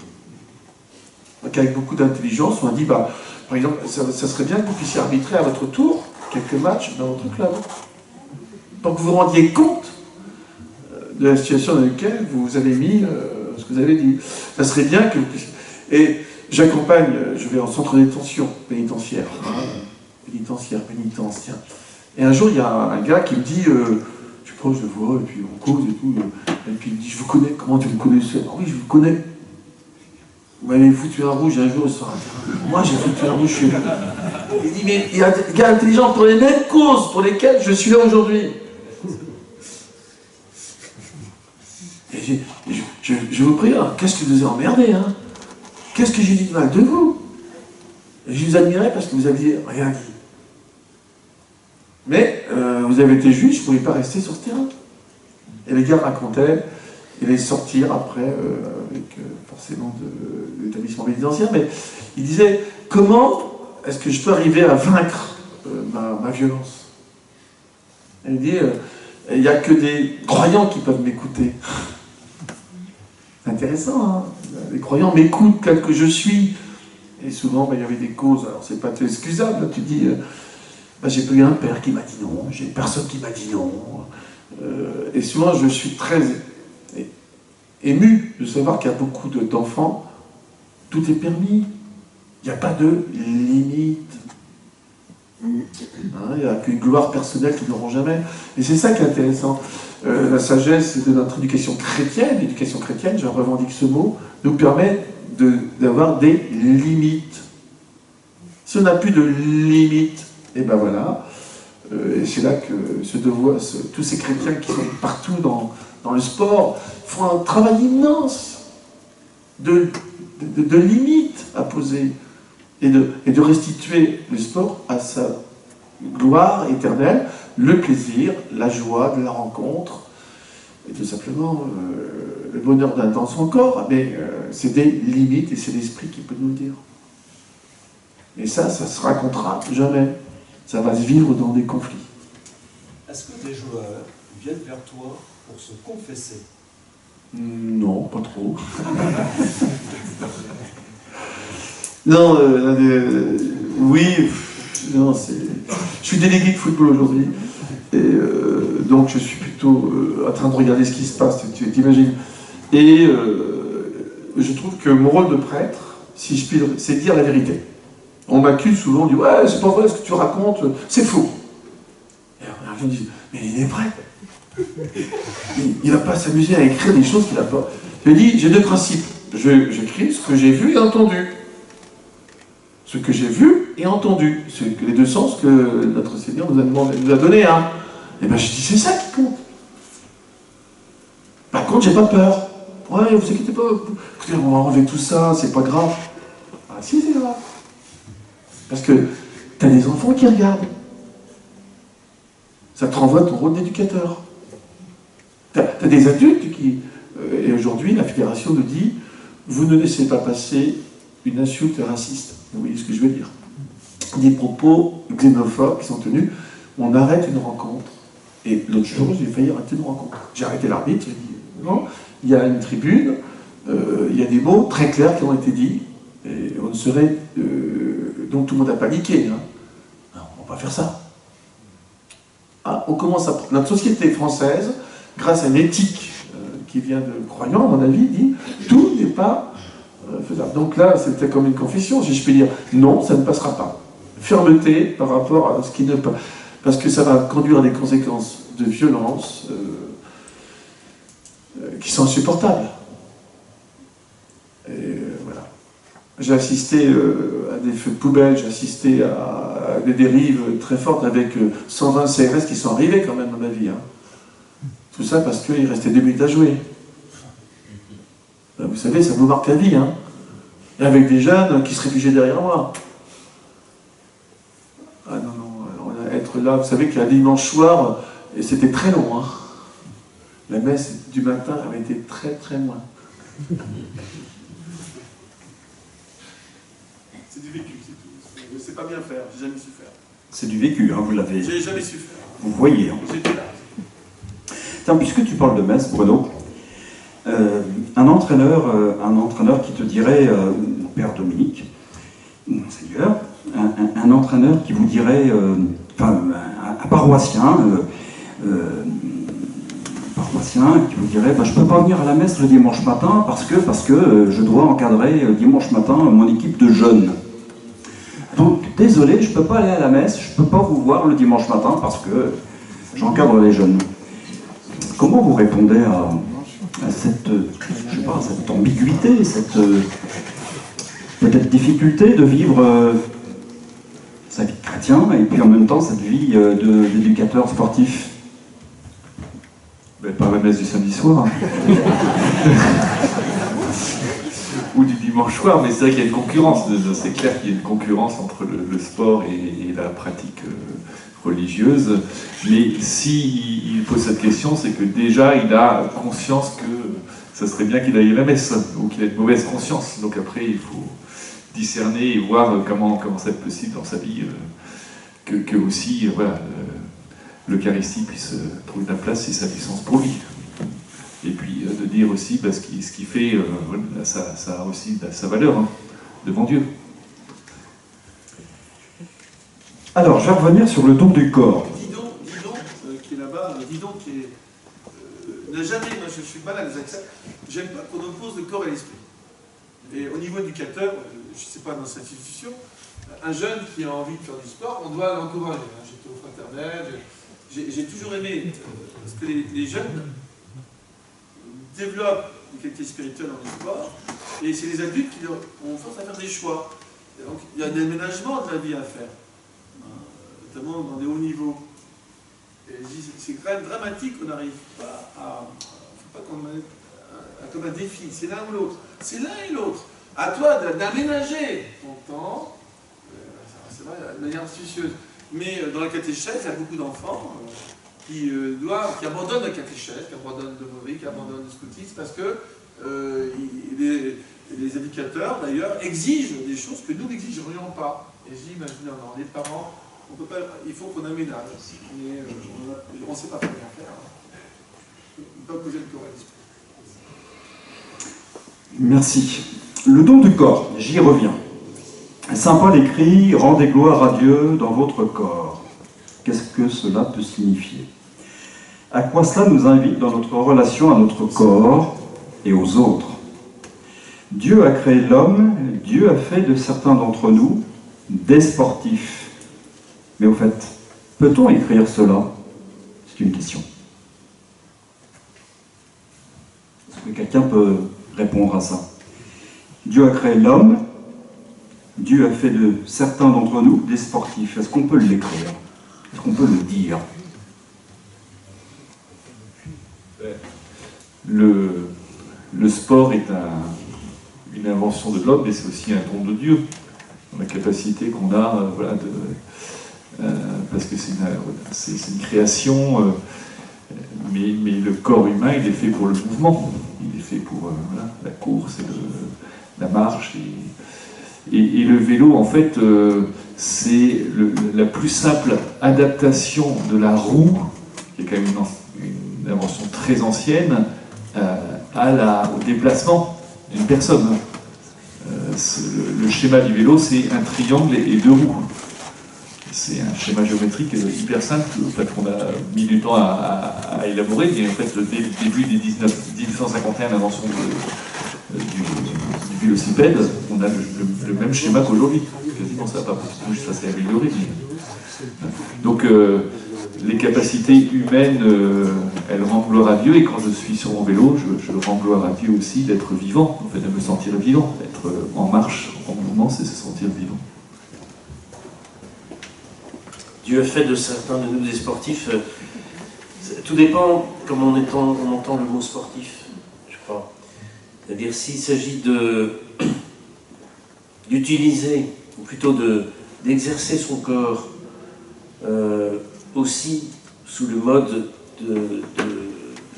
l'exercice du don de soi, de l'exercice, quand je dis exercice, c'est-à-dire faire des choses qui ensuite donnent d'autres fruits aussi. Et on est tous appelés à être sportifs. Je me rappellerai toujours le pape Jean-Paul II arrivant au Parc des Princes, j'y étais, et j'avais quel âge? J'avais 18 ans. Et il arrive au Parc des Princes et il y avait une montagne, une petite collinette de cartes postales qu'on lui avait adressées, parce que chacun devait apporter une carte postale, voilà, et puis apporter 2 francs et un sandwich. 2 francs x 50 000, ça couvrait une partie des dépenses, mais c'était pas trop cher pour chacun. Et au Parc des Princes, donc le pape Jean-Paul II, qui avait à ce moment-là 60 ans, ouais, c'est ça, exactement, 60 ans. Donc il était jeune. Et donc il arrive et il voit cette petite, ce petit amoncellement de cartes postales et il soulève un peu sa soutane et whoop, il passe par-dessus, il saute par-dessus. Et après, le cardinal Marty, qui était évêque de Paris, il dit, lui salue, lui souhaite la bienvenue, et dit, vous êtes le sportif de Dieu. Voilà. Ça m'est resté comme une image aussi encourageante pour nous, les prêtres, les évêques, de rester, peut-être pas en faisant de tels exploits sportifs, mais de rester unis justement cœur, âme, corps, esprit au service de notre mission et d'exprimer le courage, la volonté d'aller de l'avant, la persévérance, qui sont autant de vertus qui étaient très présentes chez le pape Jean-Paul II et qui disent en fait un des aspects de la personne humaine qui est justement cette capacité de se dépasser et en se dépassant de se trouver en fait. Moi, j'accompagne beaucoup le handicap sportif aujourd'hui, c'est une des passions que j'ai. Tu réalises que tu as un corps quand tu vois. Moi, j'ai beaucoup de passion pour les Paralympiques qui vont arriver juste à côté à Vers-sur-Marne. Là, on va accueillir des épreuves de canoë, de kayak, aviron en eau libre, en ski, jusqu'au. Et il ira et en eau vive. Sans eau vive, je ne sais pas trop s'il y aura le para-olympique. Mais voilà, j'accompagne et je me dis. Vous avez déjà poussé à fauteuil roulant, j'accompagne aussi par exemple le CSI Foot. Remarquable, hein, le ballon, il y a des clochettes dedans, c'est le seul domaine où on entend justement l'entraîneur qui guide son athlète. Moi j'ai accompagné un jour une course, j'ai fait des courses avec un gars qui était aveugle. C'est très sympa parce que au début il dit c'est très bien d'être ici, c'est super, sauf qu'on a gagné la course à 19 à l'heure quoi. Vous avez gagné la course, oui, même à l'aveugle, ouais, 19 à l'heure. Puis on disait, ça va, nous, non, ça va, nous on est bien. C'est-à-dire que, quel regard on pose par rapport au corps? Et le corps, il est ce qu'il est. Et tout, vous pouvez aller voir, les filles, les gars qui sont dans le sport, qui ont un corps justement qui manque un membre, ou alors qui la tête ne va plus, ils rendent gloire à Dieu d'être là où ils sont. Il dit, c'est vous les aveugles. C'est vous les handicapés. Parce que vous ne voyez pas ce que nous on voit. Et voilà, donc c'est très bien, parce que l'esprit totalement fait que ce corps, il est accepté tel qu'il est, tel qu'il devra être. Et puis voilà. Là, donc je ne parle pas de la foi, et pourtant on n'a pas arrêté de la vivre. Ça veut dire qu'on reconnaît. C'est Romains, j'ai été au Frat, et je me souviens, on est parti de Romains 12, chapitre 12, verset 1 à 12. Qu'est-ce que le sport nous donne? Les jeunes le savent, hein. C'est tous les dons d'esprit. Persévérance, courage, endurance, volonté, abnégation, maîtrise de soi, capacité d'énergie. Ah oui, il dit l'énergie. Dieu nous donne l'énergie. Tiens, c'est bon, t'avais pas ton énergie. Non, s'il n'y avait pas d'énergie de Dieu, je ne pourrais pas avancer. C'est intéressant d'écouter ce qu'on appelle les sportifs. Ils nous donnent la capacité de dire on dépasse le dépassement de soi, et j'en passe. L'intériorisation, ils disent voilà. Pour moi, ce qui est admirable, j'admire dans l'athlétisme le coureur de 100 mètres. Courir en moins de 10 secondes. une épreuve départ arrêté, on est en apnée. Hein. Dans un stade, c'est un des grands silences qu'il y a, parce que cet effort est un effort intense, ultime. C'est des athlètes qui, vous voyez, ils sont tous en train de se concentrer, ils font appel presque mental, ils remplissent leurs poumons tellement l'effort est intense, et le silence doit être respecté. Comme l'athlète sur un agrès, sur un ski, un canoë, la concentration de l'athlète, parce que le respect d'avoir fait ce mouvement, c'est un mouvement, voilà, il y a un appel à l'esprit finalement, pour dire attention, j'en suis là aujourd'hui, la combativité. Je ne suis pas trop de mon judoka, moi. Je pense à des dirigeants que j'ai rencontrés, la capacité mentale de respecter l'adversaire, ça c'est très important, on n'en parle pas beaucoup, pour respecter le corps de l'autre, ne pas le blesser, mais essayer de... Il faut au corps de l'esprit ici.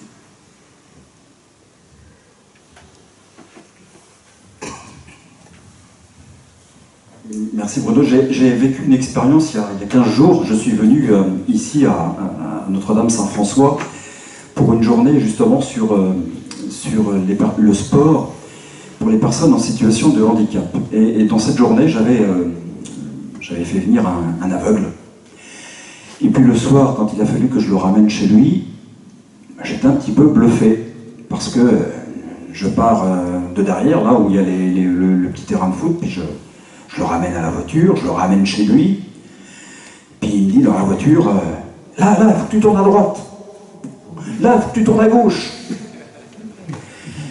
Et je dois dire, mais écoute, Sylvain, tu vois rien, Et là, il me dit, mais tu sais, de devenir aveugle, c'est formidable, comme ça qu'il m'a dit, c'est formidable. J'ai des nouvelles sensations, je vis autrement qu'avant. Et ben, je suis resté un peu bêta, parce que je me suis dit, moi je prends ça comme une grosse difficulté, un gros handicap, puis lui, la vie est belle, quoi. Il me dit, littéralement, c'est formidable. Je ne sais pas si vous imaginez un peu. Et au moment d'arriver chez lui, je lui dis, tu veux que je te ramène jusqu'à la porte? Ah non, t'inquiète pas, tout va bien, c'est formidable, une deuxième fois. Bon voilà, je voulais vous raconter cette petite expérience parce que c'est du vécu là aussi, et je trouve que ces gens-là ont un mental très très fort, et c'est beau quoi, c'est beau. Une question. Vous, les sportifs, il y a des cyclistes dans la salle. Je voudrais savoir, par rapport aux notions de dopage, quand un cycliste se dope, comment vous réagissez par rapport à ça? Parce que c'est aller contre nature. C'est, alors, outre les aspects purement médicaux, scientifiques, mais par rapport à la nature humaine, par rapport à ce que Dieu a décidé, comment vous voyez cette notion de dopage chez le cycliste notamment, puisqu'on parle le plus souvent de dopage dans le cyclisme. Comme disait Johnny Hallyday, dans la Zidane, j'ai vu ce docteur Ferrari. En fait, c'est vrai qu'on doit pousser nos limites. Enfin, il y a une volonté de repousser ses limites dans le sport professionnel en particulier. Et donc, il y a cette tentation-là qui est... et on est quelquefois souvent à la limite, parce qu'il y a des méthodes maintenant qui sont autorisées, mais qui quand même permettent de faire des choses que les coureurs du Tour de France, ils sont au-delà de nos capacités normales. Donc c'est sans ce qu'on appelle le dopage, mais ils ont clairement un physique qui permet ce genre d'exploit qu'on ne pourrait pas réaliser, de faire ces étapes de 100 à 200 km tous les jours, à la vitesse à laquelle ils vont. Et puis, mais il y a aussi l'entraînement et le travail. Donc c'est professionnel, c'est-à-dire que c'est leur profession. Donc ils font des heures et des heures de scène avant la course, tout au long de l'année. Mais Bruno, il a écrit quelque chose sur le dopage aussi. Oh ouais, c'est anabolisant. On va avoir du muscle. grand champion, il s'apprête, c'est mon ami Exé Sport, là, il est champion de l'épaulé jeu couché, hein, comment faire Pascal Girard, ouais. Dans la chlorophylie, anabolisant, hein, pour avoir. Schleriginen, la créatine, les mecs arrivent, c'est des muscleurs, les mecs. J'aimerais pas être dedans parce que, bonjour. Les anxiolytiques, pour faire disparaître la peur, quand tu grimpes un col, et que la télé doit être à le rendez-vous à 15h45 sur Franck-Leu ou à 16h45 au sommet. Il faut être à l'heure. Celui qui est derrière, il en a pris aussi. Mais lui, il ne va pas pouvoir suivre. Il ne sait plus dans quel état il est. Il va monter. Le PO, la reine, je crois que c'est 200 contrats en février. Voilà, c'est l'affaire Festina qui a tout débloqué. Aujourd'hui, il y a toujours un temps d'avance, il paraît. Voilà. Moi, j'ai toujours marché à l'eau claire. Même à 2h30 au marathon à l'eau claire. 2h30. Ouais. Et 7h20 au 100 km. À l'eau claire. J'ai été donc contrôlé. Hein. J'ai contrôlé. Avec le peu d'urine qui me restait, excusez-moi. J'ai très plus d'eau. Le peu d'eau que là, il a évaporé. Mais voilà, je ne faisais pas exprès. Hein. Non, bah, c'est vrai que c'est un défi, et malheureusement, tout est lié par rapport à l'argent. Ça me reconnaît probablement que ma carrière sportive se finit. À 30 ans, ou 31 ans, dans certains sports, mais on va pouvoir essayer avec un petit peu de durée, quoi, d'aller au-delà. Donc on va utiliser forcément des procédés artificiels pour pouvoir durer. Et ben voilà, le dopage commence. Voilà, donc c'est l'aventure humaine. On a joué avec Marie-Georges Buffet, c'est un des grands combats actuels. Tous les sports. Dans tous les sports. Dès qu'il y a de l'argent, c'est foutu.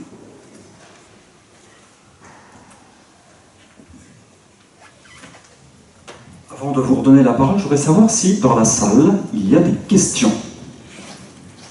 Oui, une. Louis-Marie, qui fait partie avec moi du comité olympique. Alors, plusieurs remarques. Dans les olympiques, c'est surprenant, mais c'est des remarques par rapport à une intervention. Celle qui a été la plus courte. Première remarque, c'est sur le développement du sport en Afrique. Effectivement, c'est important. J'ai un ami qui s'appelle Stéphane aussi. On n'a pas tous que des qualités. Et puis, en dehors d'être arbitre professionnel, parce qu'il fait que ça, il est entraîneur de l'équipe nationale marocaine de basket féminin. Et lors de la dernière Coupe d'Afrique, sachant que dans son équipe du Maroc, il a des joueuses qui sont professionnelles en France. Et jouaient contre le Burkinabé. Il avait la grosse tête. On va leur foutre une de ses rappelés. Lui, en début de match, il les a prévenus. Alors, il attendait. Au Burkina, les nanas, là, ils sont en Coupe d'Afrique, ils sont à l'hôtel 4 étoiles, ils sont au restaurant, mais quand ils retournent dans leur village, ils ont des cailloux à bouffer. Donc là, ils vont se battre sur les ballons. Alors, vous avez intérêt d'y aller. Ils ont vu le résultat.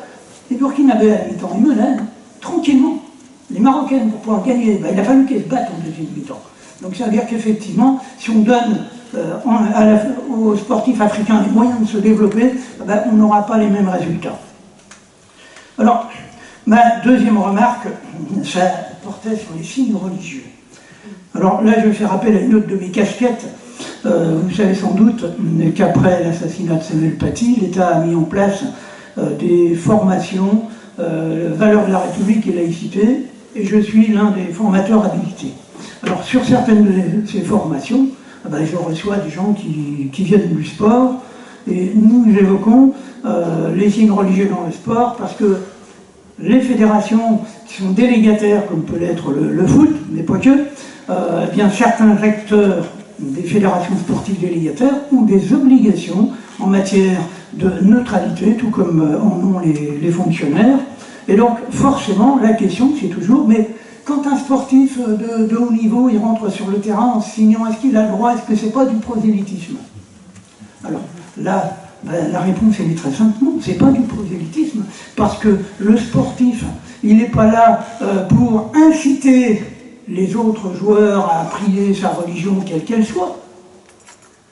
Il est effectivement dans de la spiritualité, mais de la spiritualité qui est individuelle. C'est un geste personnel pour se concentrer lui, ça ne regarde que lui, et il n'est donc pas dans ce qu'on pourrait appeler du prosélytisme. Et donc, tant que ta croix, tu as le droit de la porter. Tu ne fais pas de prosélytisme quand tu portes ta croix sur le terrain. Pour moi, et là c'est le formateur qui connaît un petit peu la question, qui te le dit. Pour moi, je n'y vois absolument aucun problème. Alors, sur la violence, moi j'ai une question. Est-ce que justement, la spiritualité, mais la spiritualité au sens large, je vais y revenir, c'est pas un bon outil pour permettre de lutter contre la violence, mais pas que dans le foot, hein, dans tous les sports. Et lorsque je dis la spiritualité au sens large, c'est parce que, et c'est bien normal, vous n'avez parlé que de la spiritualité au travers de la religion, mais la spiritualité est différente de la religion, parce que la spiritualité, c'est d'abord quelque chose de personnel, et on peut ne pas être croyant et avoir des actions de spiritualité, parce qu'on a une recherche personnelle sur le sens de la vie, etc., etc. Et donc la spiritualité n'est pas que religieuse. Donc, en permettant la mise en œuvre de cette spiritualité au sens large, la question est simple, est-ce qu'on ne pourrait pas mieux lutter contre les violences dans le sport? Alors, qui répond? Je voudrais sur le système de la prière. Et je pose, parce que j'ai des amis bouddhistes, musulmans et chrétiens. Je dis, ils prient pour gagner. Alors, ouais. Alors, qu'est-ce que tu fais de ceux qui ont perdu? Mais c'est avant le match qu'il peut... Je suis très clair. Dieu n'est ni du côté des vainqueurs, ni du côté des vaincus. Les dons d'esprit sont offerts à celui qui fait confiance à Dieu. C'est très important. Dans tous les signes de croix, que les journalistes ils disent, il a fait un signe de croix. Ok, il a fait un signe de croix peut-être pour lui, pour qu'il soit à la hauteur du mérite qu'il reçoit d'être sur le terrain. Mais Dieu ne l'a pas... Alors, qu'est-ce qu'il fait celui qui a perdu, alors? On a l'air malin, hein? Donc, que ce soit musulman, chrétien, ou même bouddhiste, je connais beaucoup de musulmans, qui prient largement dans les vestiaires avant. La fédération, on ferme les yeux pour l'instant, mais ça doit être discret, mais ça ne doit pas être voyant. Hein. On n'a pas... Les signes distinctifs, là, on a du mal, je dis on a du mal, c'est quand, en pleine chaleur, on doit avoir un short, une paire de bas, et donc il y a ils mettent des tissus jusqu'au bas du poignet et dans les jambes. Non, en short. Le match ne commencera pas si, en France, on a cette tenue appropriée. Et je parle avec des arbitres qui sont musulmans, qui eux-mêmes ont l'obligation de faire... C'est un des problèmes de la FFF qu'on doit avoir. Et dans les sports aussi. Le comité départemental. Compliqué. Les jeunes filles musulmanes qui veulent jouer avec des voiles, j'interviens 10 fois par saison pour expliquer le règlement. C'est délicat. C'est pas la foi, là. On est sur des rituels, on est sur des... et on risque de perdre le fil. On risque d'avoir une confusion qui va être mise dans le jeune en face. C'est très compliqué. C'est très très compliqué. Une autre question? Max? C'est pas vraiment une question, mais c'est plutôt une remarque sur le fait que, pour moi, il y a quelque chose d'important, c'est la joie de faire du sport, comme la joie de prier, comme la joie de se retrouver entre chrétiens. Et je trouve que c'est une manifestation vraiment qui me donne plein d'émotions quand je vois aussi... J'ai un exemple, bon, je ne sais pas si vous avez regardé les championnats d'Europe d'athlétisme, mais quand j'ai vu Oriana Lazrak-Klass exploser de joie après les différents records qu'elle a battus et sa médaille d'argent à l'heptathlon, j'avais les larmes aux yeux. Et je trouve que voilà, c'est cette joie, cet enthousiasme à pratiquer le sport, ça rejoint l'enthousiasme, la joie aussi que j'ai à me retrouver avec mes frères chrétiens, mes frères et sœurs chrétiens. Voilà. Et Et est-ce cette championne qui a dit dimanche soir merci Jésus, merci Jésus? Non,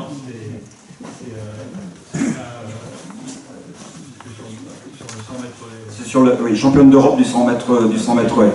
Elle a dit à 2 reprises merci Jésus, merci Jésus. Dominique, tu voulais poser une question, mais tu es loin, loin.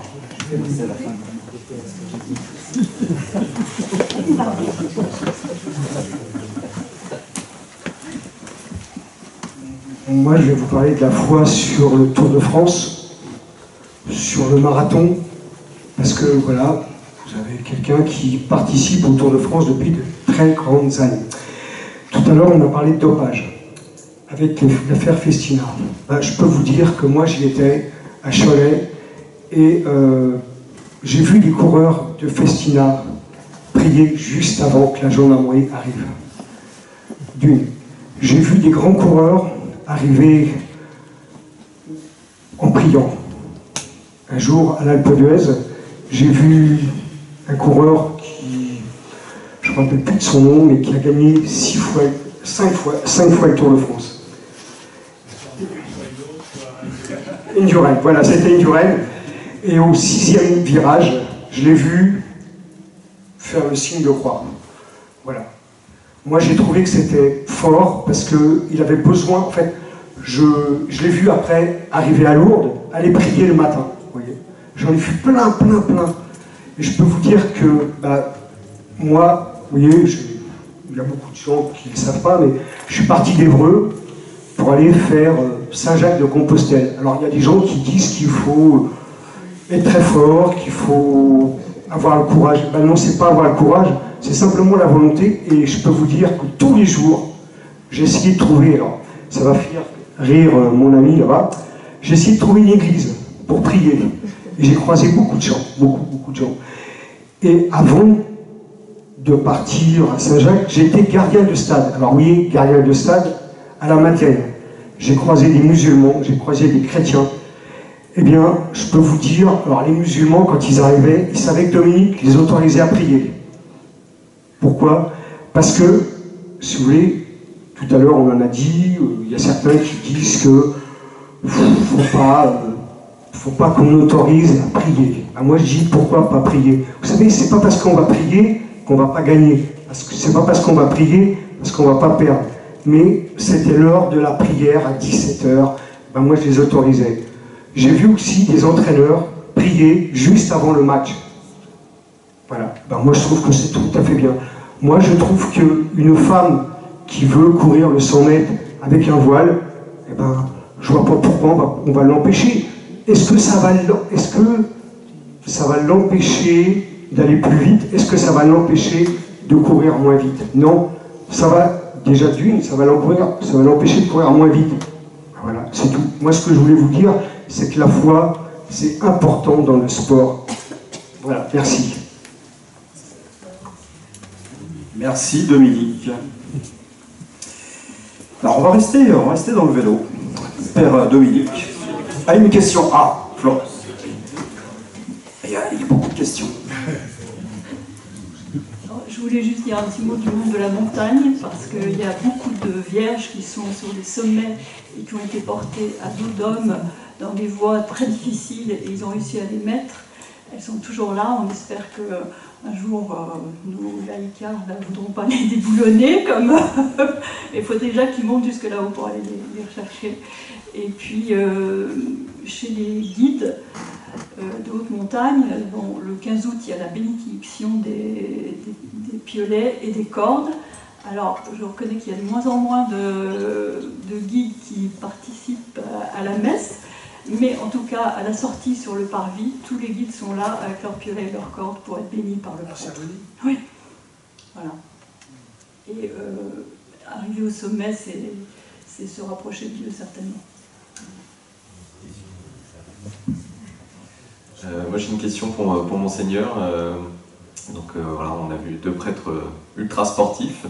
Quelle est la place du sport, de l'activité physique dans votre vie aujourd'hui? Et puis on a vu que ça faisait du bien au corps, du bien à l'âme et à l'esprit. Et comment l'encourager auprès de nos prêtres?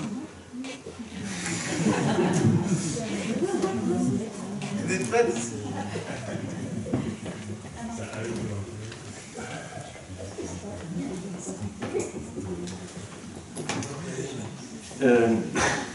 Depuis 9 mois que je suis évêque, je suis en train de réorganiser un peu ma vie sportive.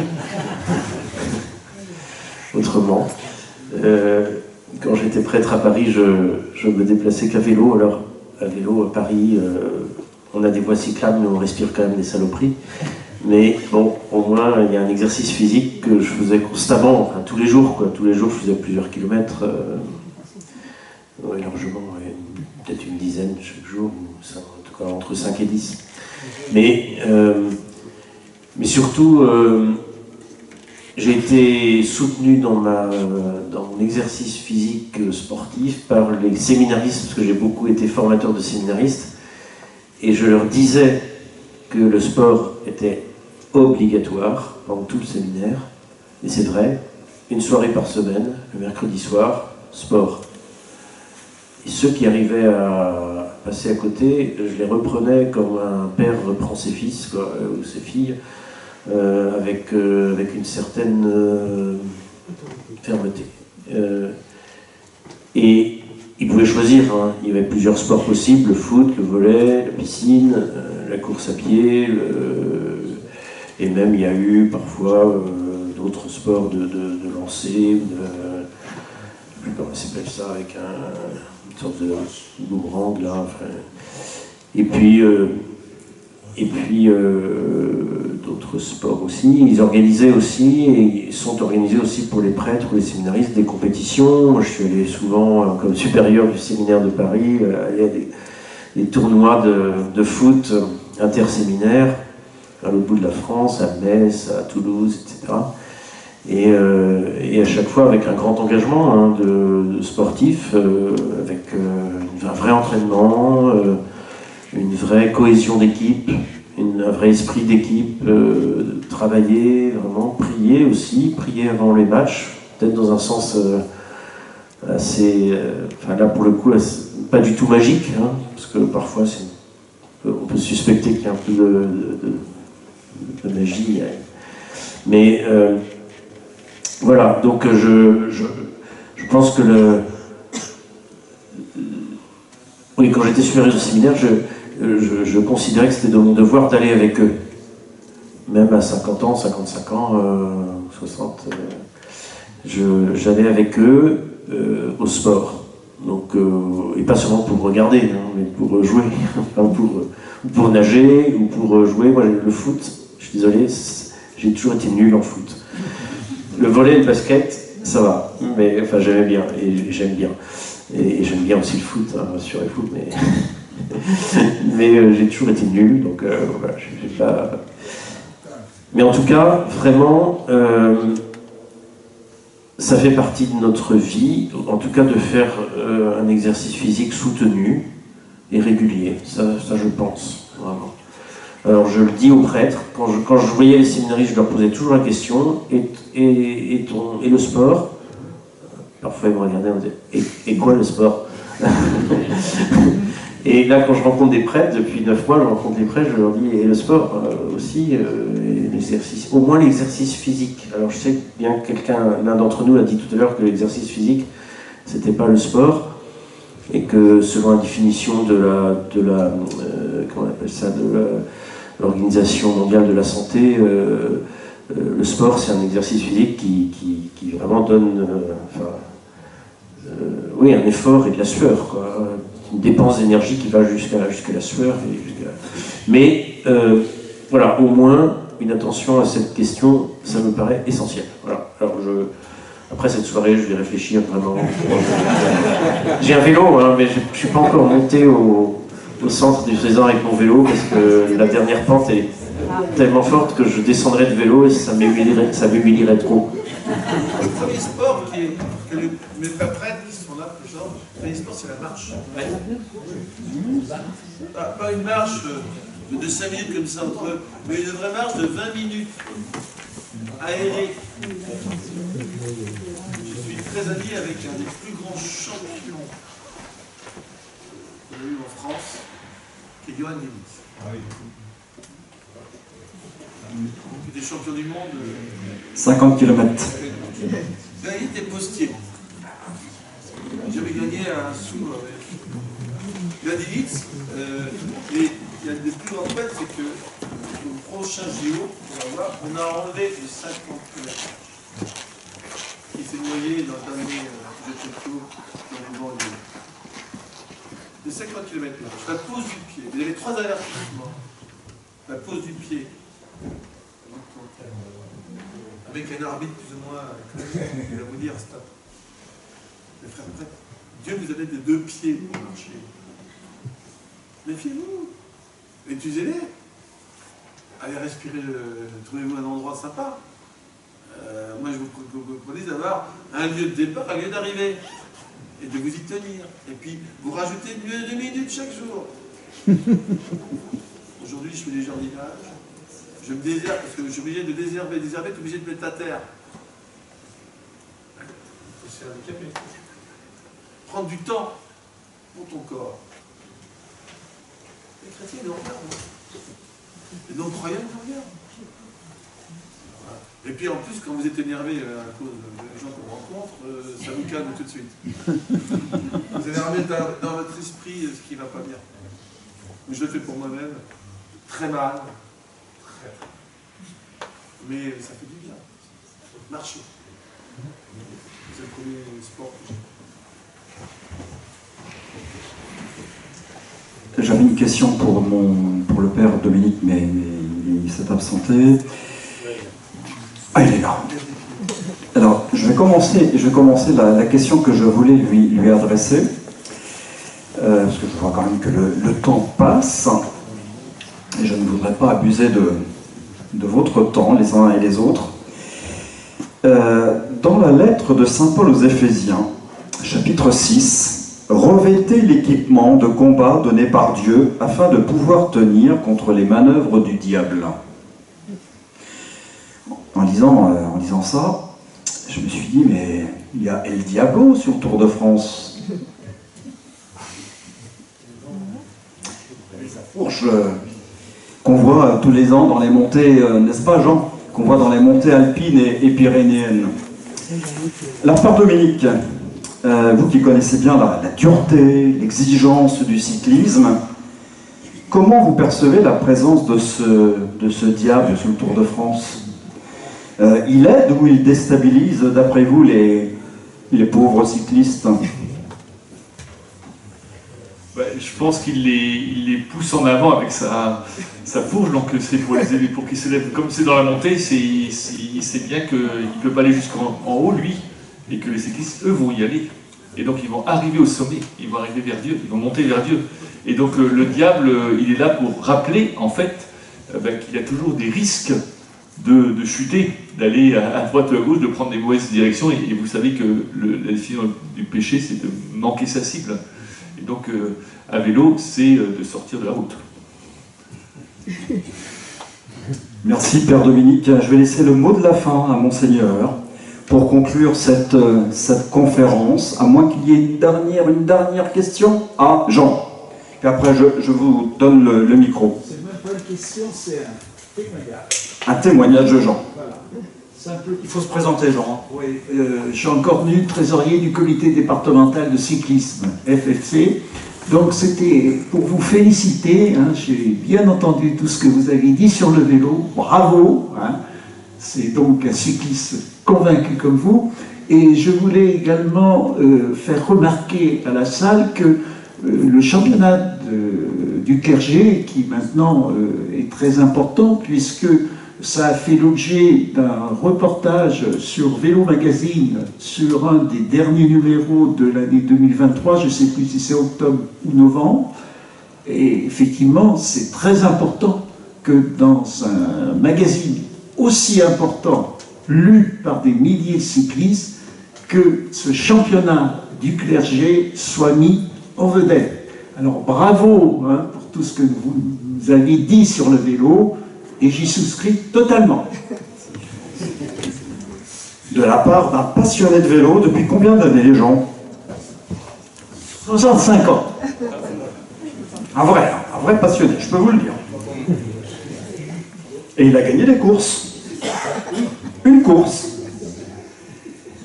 Monseigneur, le mot de la fin, le mot de la conclusion.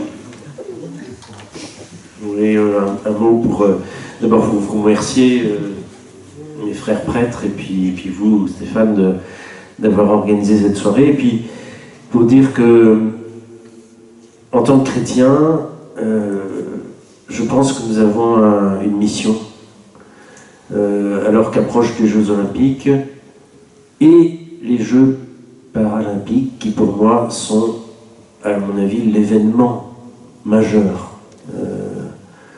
Pas pour nous pencher avec pitié ou commisération sur nos pauvres amis qui ont perdu un bras ou des yeux ou une jambe, mais pour contempler la puissance de l'amour de Dieu qui nous remet debout spirituellement aussi et qui nous fait marcher même lorsqu'on est éclopé, même lorsqu'on est des pauvres types ou des pauvres pécheurs. Et surtout pour intégrer le fait que toute personne humaine, même amputée d'un membre par exemple, ou même diminuée dans son esprit, toute personne humaine est digne du même exploit que toutes les autres personnes humaines, c'est-à-dire d'accomplir sa vocation, de réaliser le bonheur des autres, de servir la paix. Voilà. Je souligne aussi le fait que dans le sport, il y a beaucoup de contraires de choses qui nous apparaissent parfois contradictoires, mais qui sont en réalité très unies. Et ça, c'est vrai à la fois du sport et de la vie spirituelle, et ça doit nous donner une grande espérance. Je pense au fait de donner toutes ses forces, et puis de trouver une force nouvelle. Vous savez, la force du sportif qui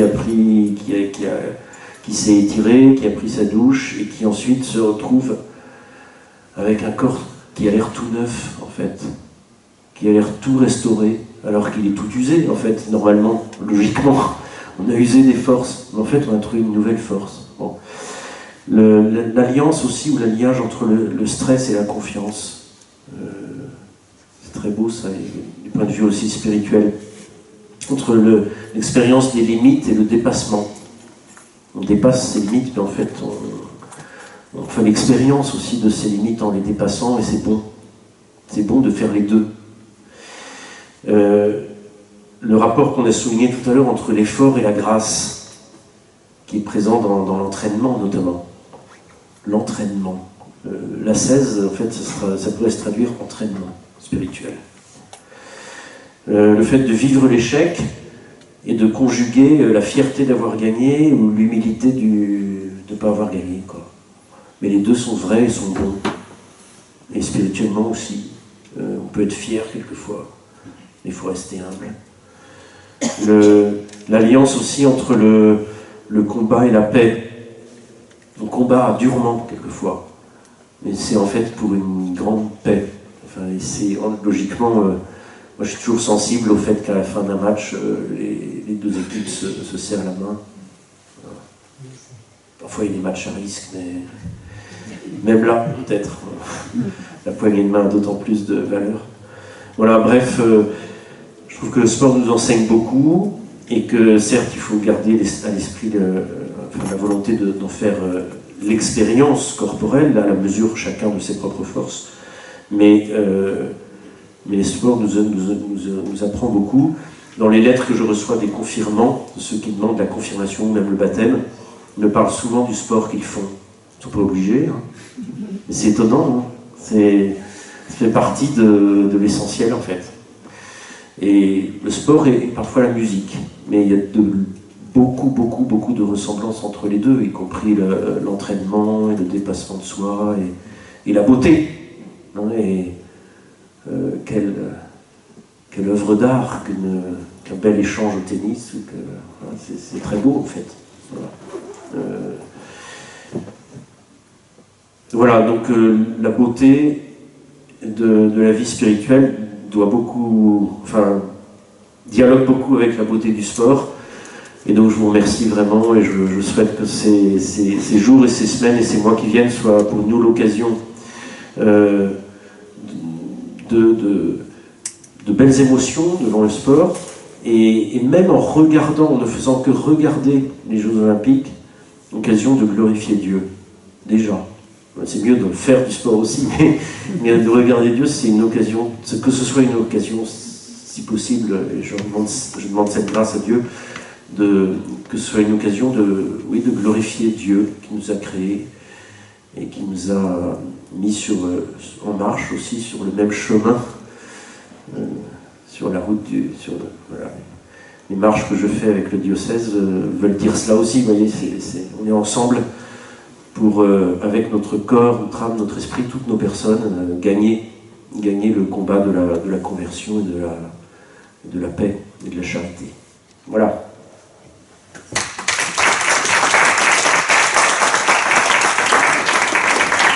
Un grand merci, Monseigneur. Un grand merci également à Père Bruno et Père Dominique. J'étais ravi que le sport collectif et un sport individuel soient représentés ce soir au cours de cette conférence. Avant de se quitter, donc on vous offrira le verre de l'amitié à la sortie de la salle. Deux dames vous accueilleront derrière la table. Je voudrais juste vous informer qu'il y aura le vendredi 5 juillet en la cathédrale d'Évreux une veillée de prière en faveur de la paix dans le monde. Je crois que vu les temps que nous connaissons aujourd'hui, il est important de prier pour la paix et cette veillée de prière elle s'inscrit vraiment dans l'événement du lendemain à Évreux avec le passage de la flamme. Chers collègues du comité olympique, je n'ai pas parlé de flamme olympique, hein. J'ai bien dit flamme. Sinon on avait repris. Et la flamme, on ne l'appelle pas flamme olympique chez nous, mais on l'appelle flamme de l'espérance. Voilà. Donc rendez-vous à 20h le vendredi 5 juillet pour une belle veillée de louanges et de prières. Ce sera à la cathédrale d'Évreux. Voilà. Merci à tous d'être venus pour cette belle conférence que j'ai trouvée très, très riche, très belle, très spontanée. Et rendez-vous pour un petit verre de l'amitié. Merci encore.